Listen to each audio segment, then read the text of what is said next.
দুপুরের সময়ের সঙ্গে আছি আমি নাবিলা সোহার। এবার অন্যান্য শীর্ষ সংবাদ। করোনা পরিস্থিতি মোকাবেলা করে বছরের শুরুতে শ্রেণীকক্ষে ক্লাস পুরোপুরি সম্ভব নয় জানালেন মন্ত্রী। সবার জন্য ভ্যাকসিন নিশ্চিতে বস্তিতেও টিকাদান শুরু।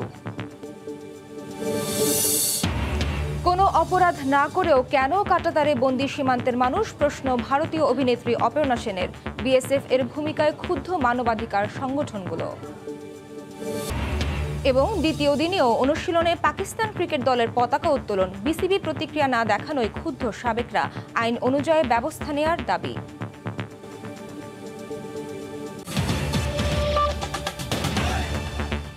আইন অনুযায়ী হাসপাতালে চিকিৎসাধীন বেগম খালেদা জিয়াকে বিদেশ যেতে দেওয়ার সুযোগ নেই বলে সংসদে আবারও জানালেন আইনমন্ত্রী। তার মতে ফৌজদারি কার্যবিধির 401 ধারা অনুযায়ী বেগম জিয়ার বিদেশে চিকিৎসাধীন নেয়ার আবেদন নিষ্পত্তি হয়ে গেছে। সকালে সংসদে পঞ্চদশ অধিবেশনে বিএনপির সংসদ সদস্য রুমিন ফারহানের প্রশ্নের জবাবে আইনমন্ত্রী একথা বলেন। ওনার সাজা স্থগিত করে ওনাকে মুক্তি দেওয়া হয়েছে। মাননীয় প্রধানমন্ত্রী মানবিক কারণে এই নির্দেশ দিয়েছে। The book is there, section 401 is there, 401 subsection 1 to subsection 6 is there. ওনার যদি দেখাতে পারে আমাকে যে আমি রিভিউ ওই দরখাস্তের উপরে আমি আবার করতে পারি, তাহলে আর কোনোদিন কোনো দরখাস্ত নিষ্পত্তিযোগ্য থাকবে না। আর ওই আইনের মধ্যে এটা নাই। একটা নিষ্পত্তিকৃত দরখাস্তের উপরে আর কোনো অর্ডার দেওয়া যায় না। মাননীয় স্পিকার, উনি বলতে মিসেস খালেদা জিয়া যদি আবারও জেলখানায় গিয়ে আবারও অ্যাপ্লাই করেন, তখন আমরা বিবেচনা করব।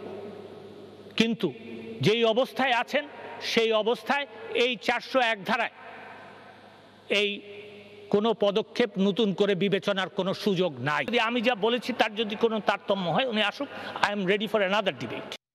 বিএনপি চেয়ারপারসন বেগম খালেদা জিয়াকে চিকিৎসার জন্য বিদেশে নিতে পরিবারের আবেদন এখন স্বরাষ্ট্র মন্ত্রণালয়। সবশেষ অবস্থা জানাতে এই মুহূর্তে সচিবালয়ে আছেন রিপোর্টার প্রসূন আশিস। সরাসরি যাচ্ছি তার কাছে। প্রসূন,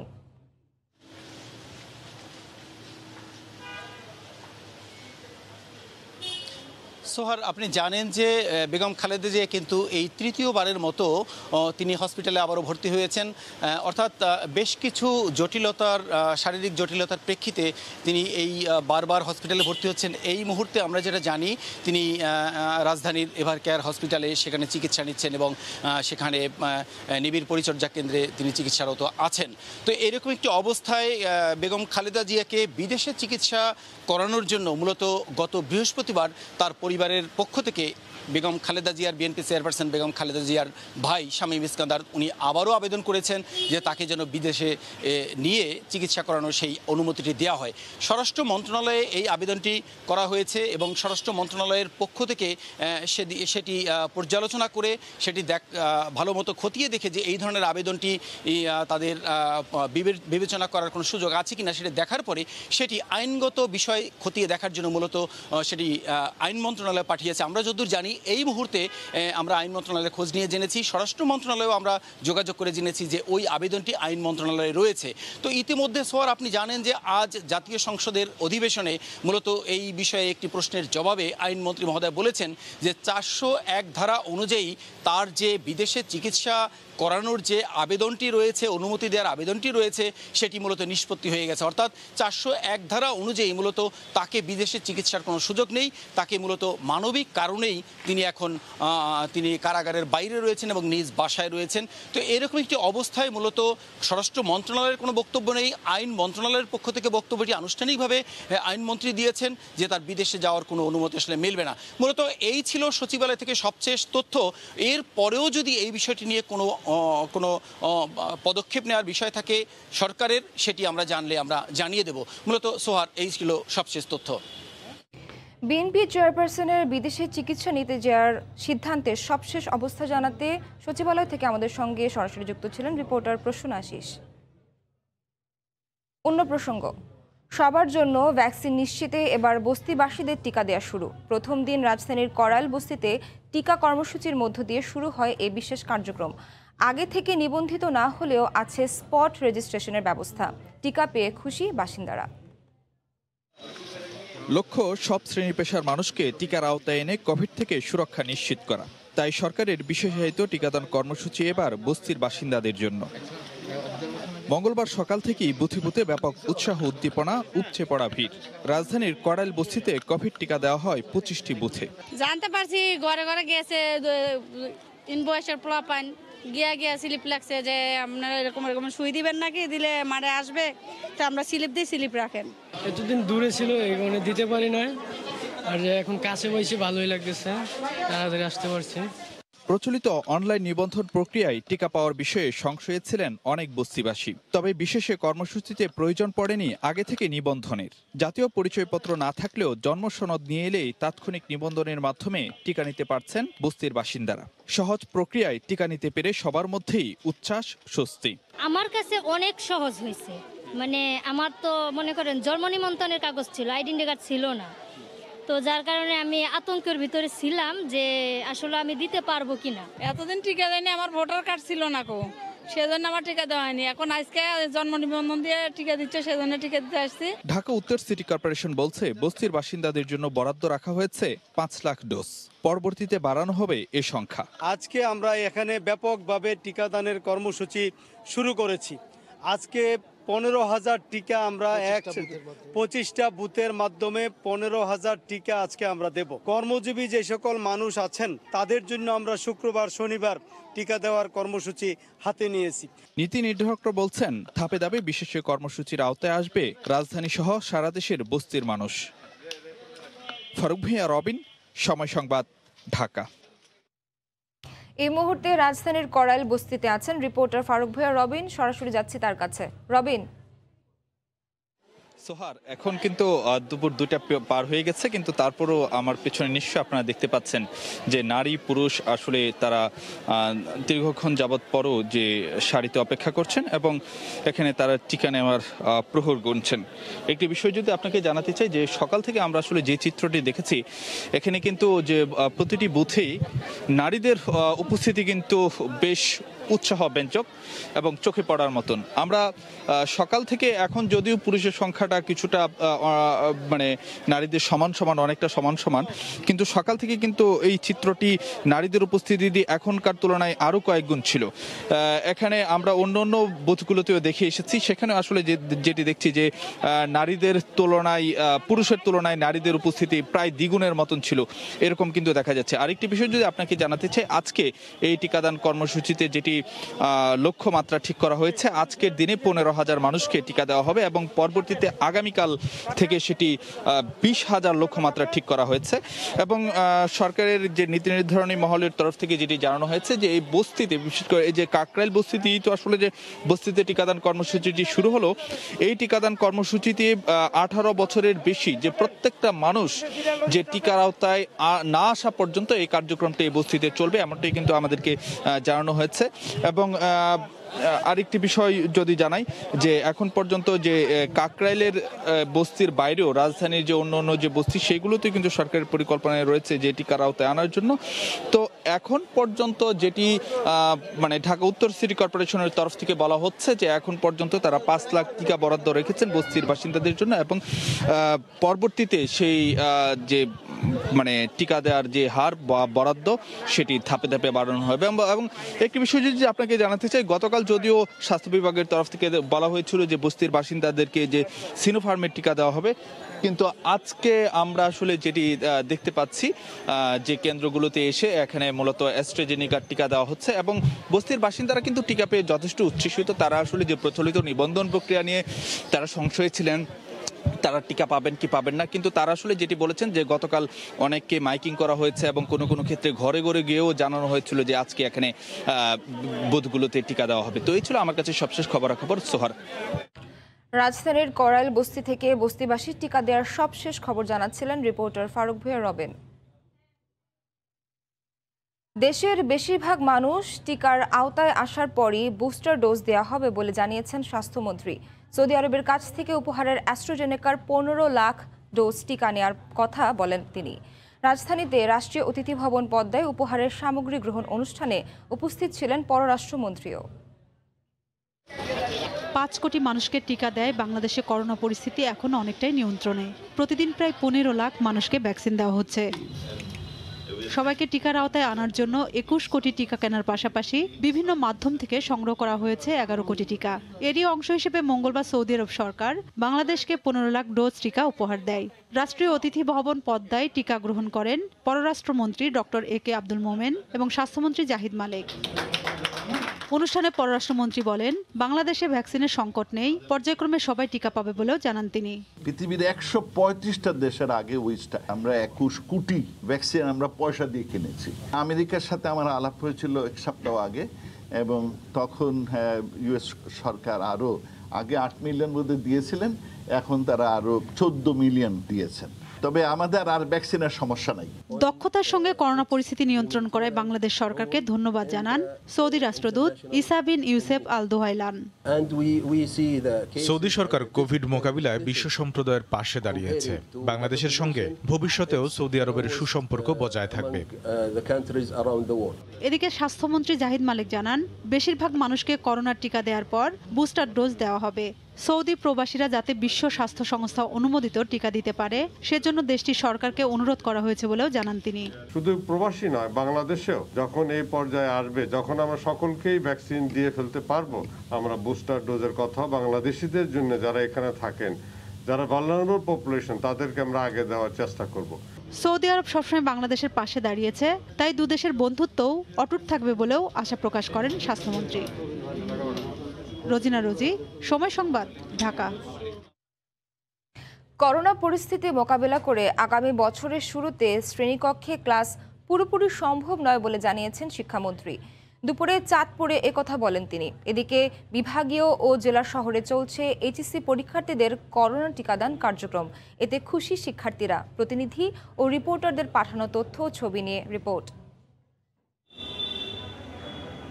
শিক্ষার্থীদের লম্বা লাইন দেখে বোঝা যায় করোনা টিকা নিয়ে আগ্রহ আছে সবার মাঝেই। পরীক্ষার আগে টিকা নিতে পেরে খুশি তারা, স্বস্তিতে অভিভাবকরাও। আমরা যে এই টিকাটা যে নিতে পেরেছি, এখন আমাদের সুরক্ষিতভাবে আমি মনে করব। টিকা গ্রহণ করেছি, তো আমার মনে হচ্ছে এখন থেকে আমরা সুরক্ষিত এবং স্বাচ্ছন্দ্যে চলাফেরা করতে পারবো।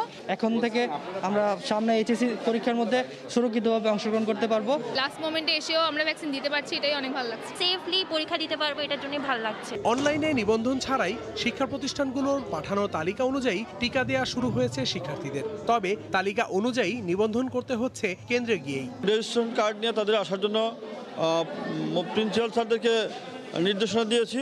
তারা নির্ধারিত টাইমে, এবং আমাদের শিডিউল করা হয়েছে 9টার থেকে 12টা, 12টার থেকে 2টার থেকে 2:30টা পর্যন্ত শিক্ষার্থী ধারাবাহিকভাবে আসতেছে, এবং এই ফাইজারের টিকা তারা নিতেছে। শিক্ষার্থীদের টিকা দেওয়ার প্রথম ধাপে অগ্রাধিকার ভিত্তিতে কলেজ পর্যায়ের শিক্ষার্থীদের প্রথমে টিকা দেওয়া হবে। পর্যায়ক্রমে স্কুল পর্যায়ের শিক্ষার্থীদেরও এর আওতায় আনা হবে বলে জানায় স্বাস্থ্য বিভাগ। শুধুমাত্র HSC পরীক্ষার্থী যারা, তাদেরকেই অগ্রাধিকার ভিত্তিতে ফাইজার টিকার কর্মসূচির অন্তর্ভুক্ত করব। পরবর্তী পর্যায়ে স্কুল পর্যায়ের বাচ্চাদের, অর্থাৎ 12 থেকে 17 বছর বয়সী বাচ্চাদেরকেও আমরা এই টিকা কার্যক্রম ফাইজার এর আওতায় নিয়ে আসব। এদিকে করোনা পরিস্থিতি মোকাবিলা করে বছরের শুরুতে শ্রেণীকক্ষে ক্লাস পুরোপুরি সম্ভব নয় বলে জানালেন শিক্ষামন্ত্রী। আমাদের দেশে প্রত্যেকটি শ্রেণীকক্ষেই কিন্তু আমাদের শিক্ষার্থীর সংখ্যা অনেক, এবং প্রতিটি ক্লাস কক্ষে যদি আমরা স্বাস্থ্যবিধি মেনে শিক্ষার্থীদেরকে বসাতে যাই, তাহলে আমাদের ওই এখনও পুরো ক্লাস, একদম প্রতিটি শ্রেণীর সকল ক্লাস নেওয়া, সেটি এখনও সেভাবে সম্ভব হবে না। HSC পরীক্ষার পর শুরু হবে দ্বিতীয় ডোজ টিকা দেয়া।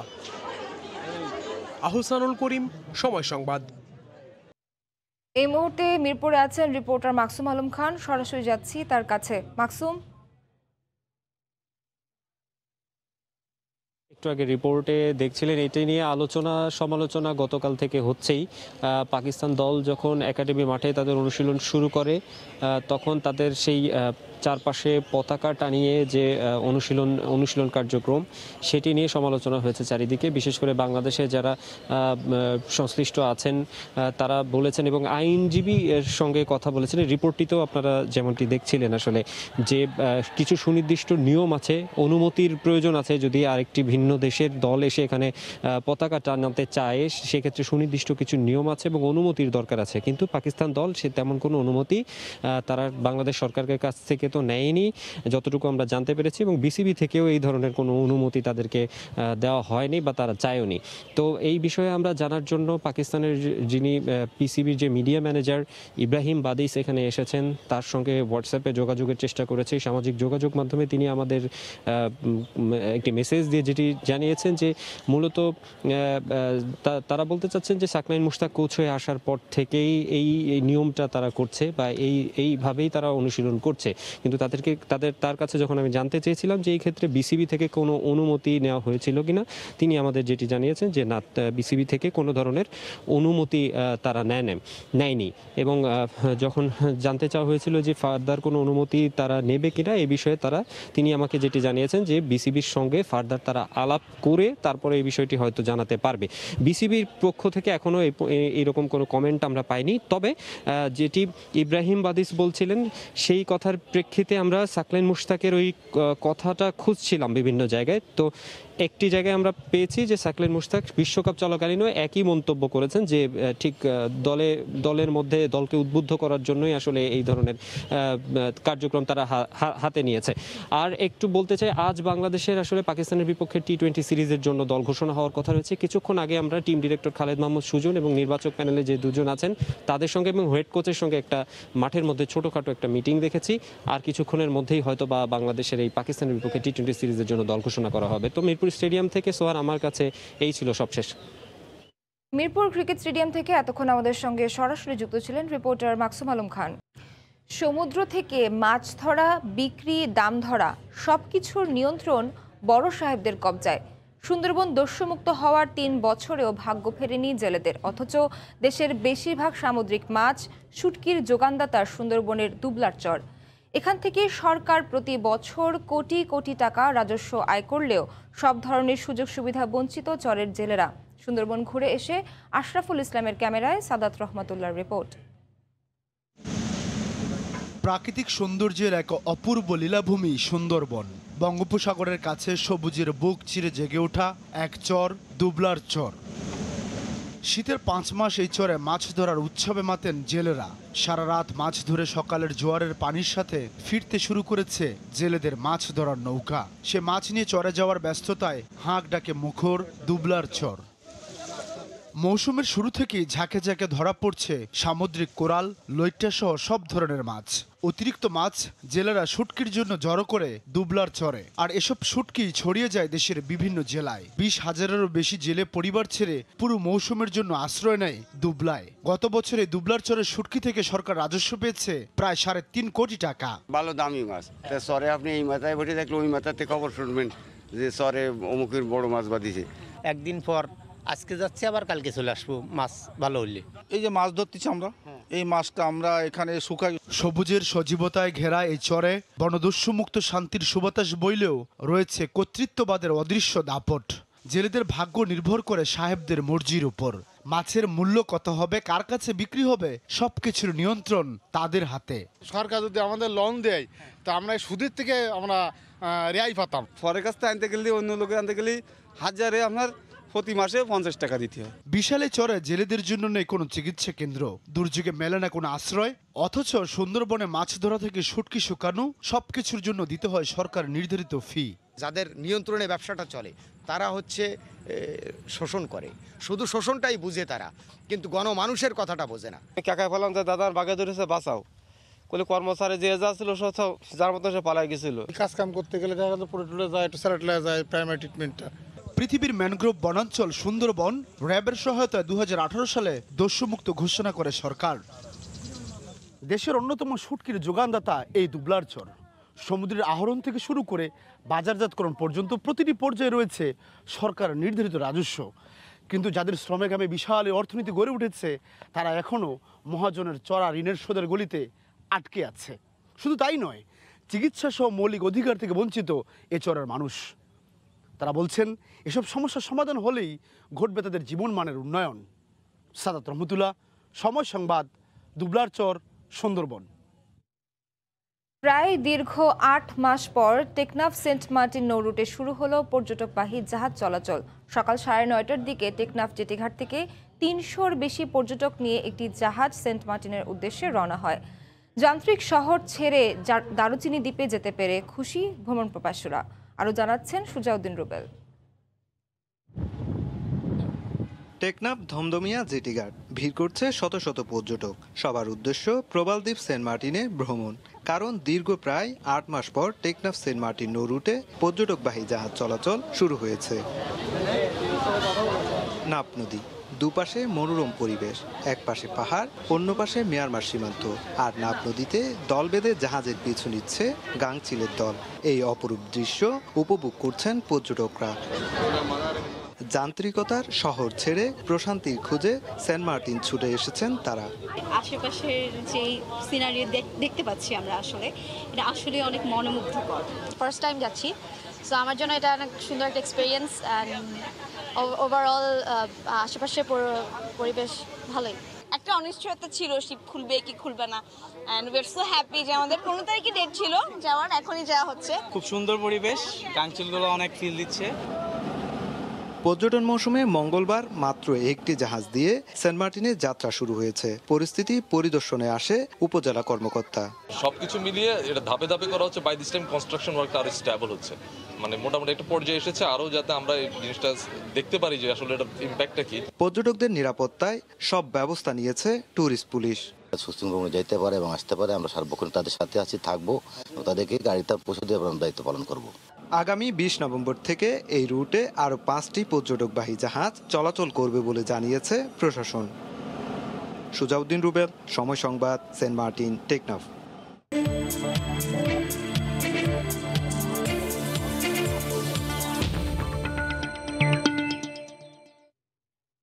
বিয়ের মৌসুমে আবারও বাড়ল স্বর্ণের দাম। এতে গহনা কেনায় ভোগান্তিতে পড়তে হচ্ছে ক্রেতাদের।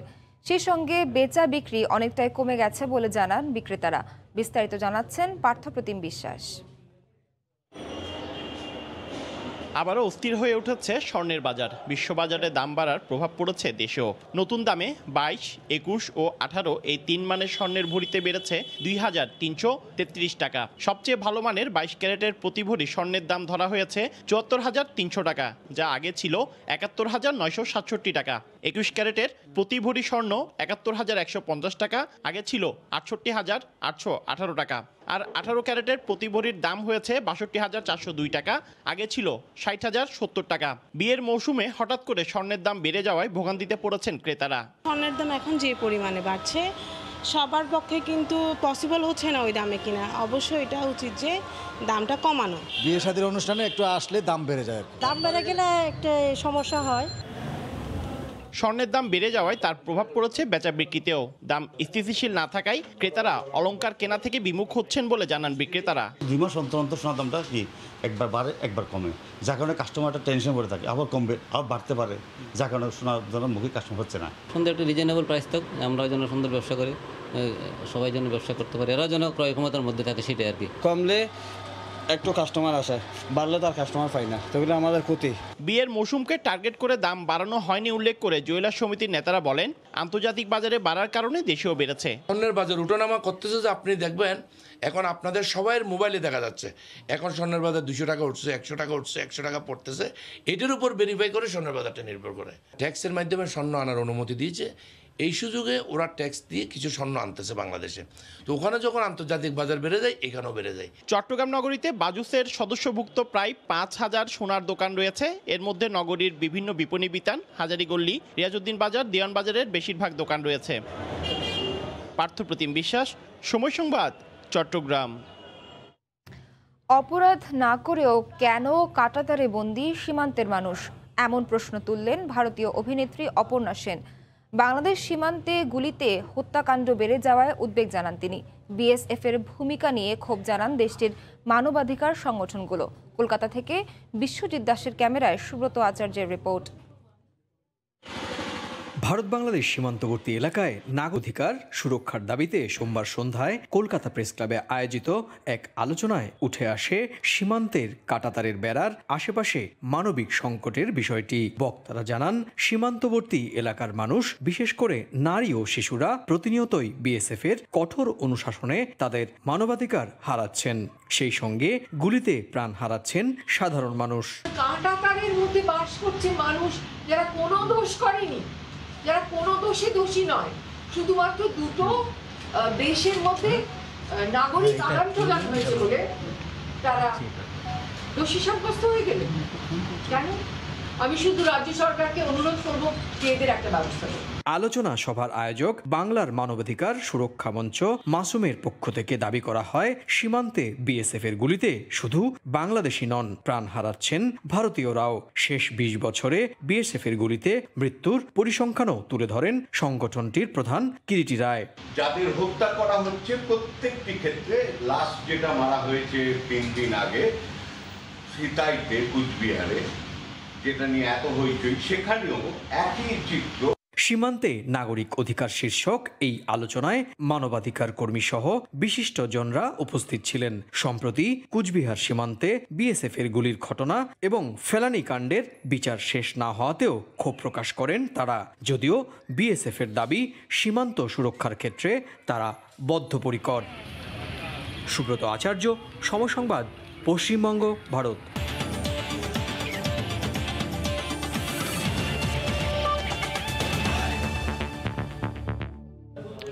চার জাতীয় ফুটবল টুর্নামেন্টের খবর। ফাইনালে ওঠার লক্ষ্য নিয়ে আজ শ্রীলঙ্কার বিপক্ষে মাঠে নামবে বাংলাদেশ। ড্র করলেই শিরোপার লড়াইয়ে নামার সুযোগ পাবে লাল সবুজরা। তবে পয়েন্ট ভাগাভাগি নয়, এ ম্যাচে জয় ভিন্ন কিছু ভাবছে না কোচ মারিও লেমোস। কোচের আস্থার প্রতিদান দিতে সর্বোচ্চ চেষ্টা করবে বলে জানান জামাল ভুঁইয়ারা।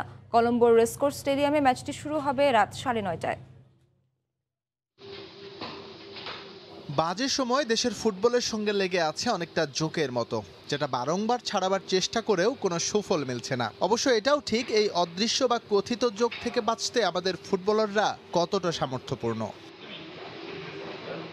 সে যাই হোক, সেশেলসের বিপক্ষে অপ্রত্যাশিত ড্রয়ের পরও বাংলাদেশ 4 জাতীয় টুর্নামেন্টে টিকে আছে মালদ্বীপের সঙ্গে জয়। যদিও সেই ম্যাচের পারফরমেন্স নিয়ে প্রশ্ন থেকেই যায়। তবে শ্রীলঙ্কার বিপক্ষে আরও ভালো করার প্রত্যাশা কোচের। আমরা এখনো সেরা খেলাটা খেলতে পারিনি, তার উপর কিছু ভুল ত্রুটি তো ছিলই। তবে ফুটবলাররা ভালো করছে, আশা করছি এই ম্যাচে তারা আরো ভালো করবে। আমরা পয়েন্ট পেলেই ফাইনালে খেলবো, তবে আমাদের লক্ষ্য থাকবে জয় তুলে নেওয়া। এই ম্যাচটা বাংলাদেশের জন্য বেশ কঠিন হবে, কারণ স্বাগতিকদের সম্ভাবনা এখনো টিকে আছে জয়ের হিসেবে, সঙ্গে আছে গোল ব্যবধানের সমীকরণ। তাই লঙ্কানরা চাইবে সর্বোচ্চটা দিয়ে চেষ্টা করতে। তবে এসব নিয়ে খুব একটা ভাবনা নেই কাপ্তানের। শ্রীলঙ্কা ওরা একটা ওরা অ্যাটাকিং ফুটবল খেলবে, এটা আমরা জানি। সো ওইখানে একটা ফাঁকা জায়গা আছে where we can do something. শ্রীলঙ্কার সঙ্গে মুখোমুখি পরিসংখ্যানে এগিয়ে বাংলাদেশ। সবশেষ সাফ চ্যাম্পিয়নশিপে ওদের 1-0 গোলে হারিয়েছিল জামাল ভুঁইয়ারা। এস এম ইকবাল, সময় সংবাদ। দুপুরের সময়ে শীর্ষ সংবাদ জানিয়ে দিচ্ছি আরেকবার। করোনা পরিস্থিতি মোকাবেলা করে বছরের শুরুতে শ্রেণীকক্ষে ক্লাস পুরোপুরি সম্ভব নয়, জানালেন মন্ত্রী। সবার জন্য ভ্যাকসিন নিশ্চিতে বস্তিতেও টিকাদান শুরু। এবং কোনো অপরাধ না করেও কেন কাঁটাতারে বন্দী সীমান্তের মানুষ, প্রশ্ন ভারতীয় অভিনেত্রী অপর্ণা সেনের। বিএসএফ এর ভূমিকায় ক্ষুব্ধ মানবাধিকার সংগঠনগুলো। এই ছিল দুপুরের সময়ে, সঙ্গে থাকুন সময়ে।